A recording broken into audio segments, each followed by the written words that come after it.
مشاهدينا رجعنا لكم مرة جديدة لنتابع وقائع البيان يلي رح يتليه رئيس الجمهورية العماد ميشيل عون والأمين العام للأمم المتحدة أنطونيو غوتيريز.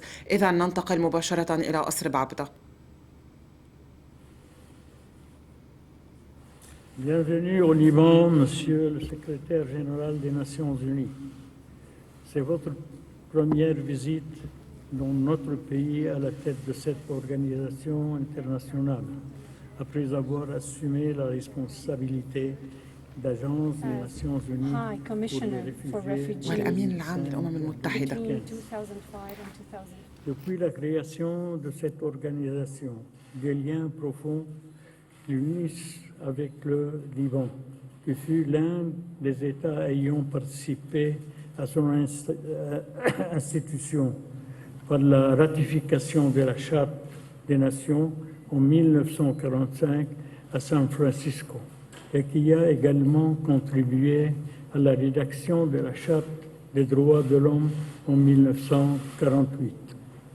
Lors de nombreuses crises subies par le Liban depuis 1948, à savoir l'arrivée massive des réfugiés palestiniens, les répercussions de la guerre de Syrie et l'entrée des déplacés en grand nombre dans notre pays. Tout cela suivi de l'explosion du port de Beyrouth, des crises économiques et de leurs répercussions actuelles qui sont sans précédent. Des drames consécutifs où l'ONU a joué un rôle de soutien et de stabilité, notamment à travers la présence des forces de la FINUL dans le sud du pays et une implication au développement à travers les différentes agences opérant au Liban.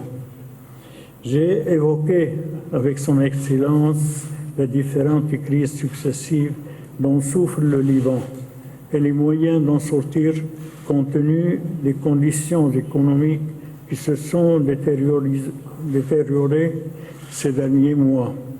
J'ai également assuré à son Excellence que nous nous efforçons de les surmonter progressivement en élaborant un plan de relance économique qui sera présenté et négocié avec le Fonds monétaire international. Tout cela doit se faire en conjonction avec la mise en place des multiples réformes nécessaires dans les secteurs économiques, financiers et administratifs, ainsi que la remise à niveau d'un certain nombre de départements de l'État. Le contrôle des dépenses, la lutte contre le gaspillage et la corruption, ainsi que la finalisation de l'audit judiciaire financier dans les comptes de la Banque du Liban, afin d'identifier les responsables des pertes financières subies par le pays au cours des années précédentes. L'objectif restant d'adopter une gouvernance durable qui corrige le déséquilibre au sein des institutions étatiques. J'ai confirmé à son Excellence la tenue au printemps prochain des élections législatives que nous désirons transparentes et équitables afin de refléter la véritable volonté des Libanais dans le choix de leurs représentants. D'ailleurs, tout rôle que l'ONU peut jouer dans le suivi de ces élections en coordination avec les autorités libanaises compétentes reste le bienvenu. Nous avons également évoqué la problématique des déplacés syriens et je n'ai pas manqué de souligner la nécessité de trouver une solution à leur présence au Liban. Cette crise qui perdure et s'aggrave depuis plus de 10 ans fait peser un énorme fardeau sur mon pays, d'autant plus dans les circonstances actuelles.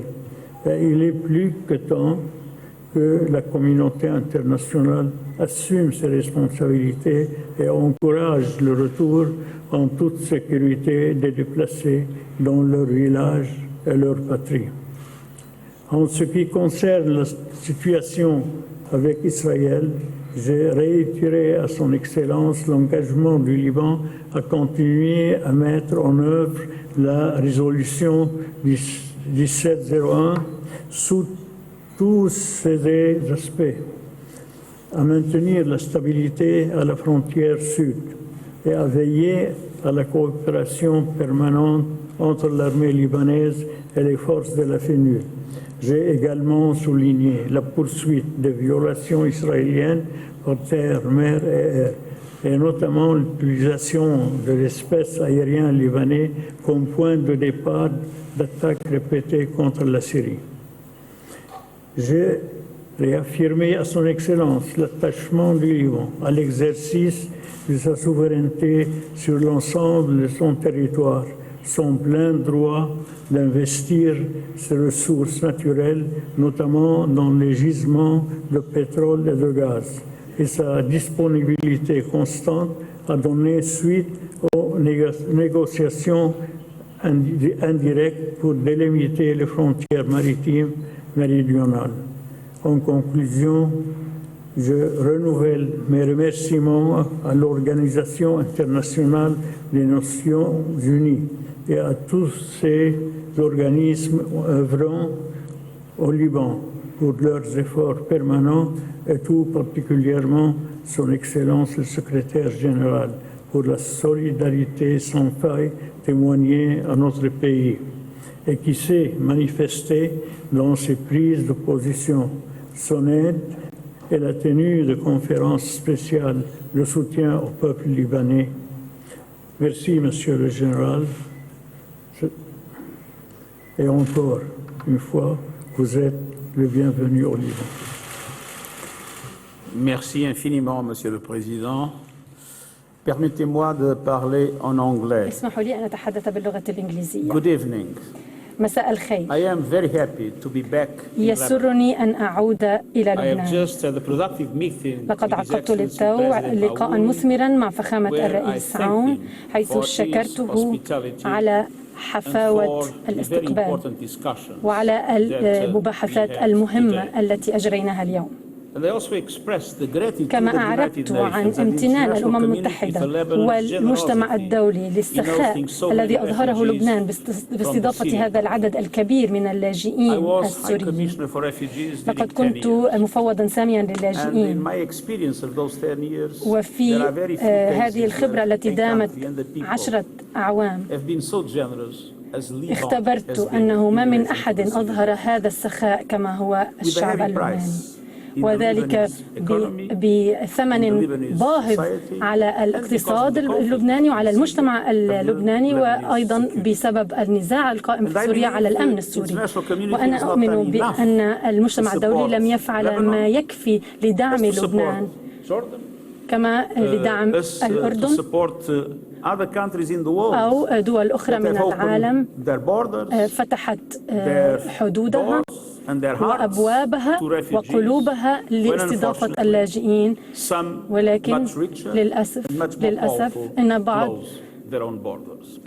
بعض And so the الدول example الأغنى of Lebanon أقفلت is an example that حدودها. creates a إذن لبنان هو responsibility مثال to the international يخلق security مسؤولية to fully support على Lebanon عاتق in المجتمع الدولي overcoming لدعم the لبنان difficulties بالكامل على that Lebanon تخطي is الصعوبات facing at the التي present moment. يواجهها حاليا.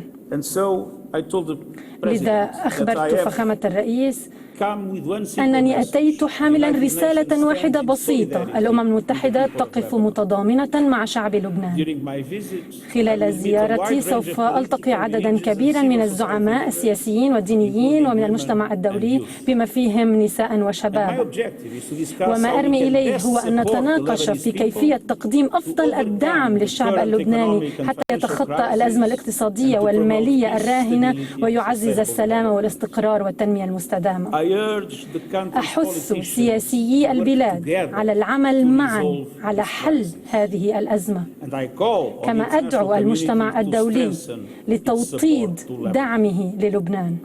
Just an example. مثالا على ذلك إن خطة الاستجابة الإنسانية هي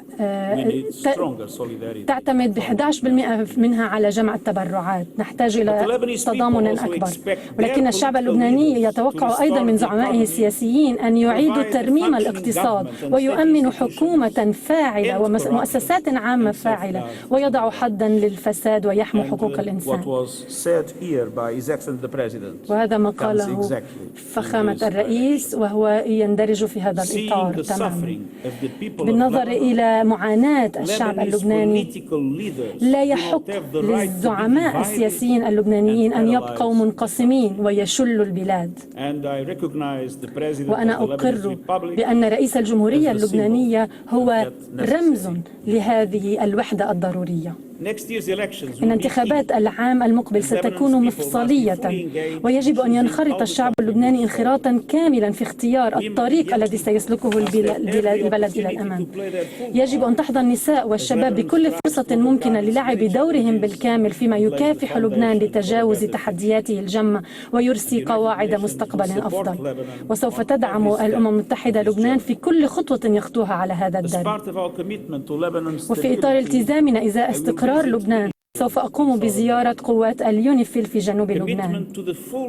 من المهم للغاية التزام التطبيق الكامل للقرار 1701 والحفاظ على وقف الأعمال العدائية على طرفي الخط الأزرق وخفض حدة التوتر بين الجانبين. ومن الضروري أيضا تفادي أي انتهاكات. وهنا أود أن أنتهز الفرصة لأحيي آلاف النساء والرجال من عناصر حفظ السلام الذين يخدمون السلام في لبنان. وأود أن أشدد على أن استمرار الدعم الدولي للجيش اللبناني هو أكثر من أهمية من أي وقت مضى، إضافة إلى دعم سائر الأجهزة الأمنية التابعة للدولة، وهذا أمر جوهري من أجل استقرار لبنان. أشجع جميع الدول الأعضاء على مواصلة وزيادة دعمهم للبنان وعلى تحمل مسؤولياتهم بالكامل. لبنان يواجه لحظات صعبة جدا، ولكن هذا هو شعب ممتاز. أدعو الزعماء اللبنانيين أن يستحقوا شعبهم، كما أحث المجتمع الدولي أن يرد بما يتماشى مع السخاء اللبناني. وشكرا.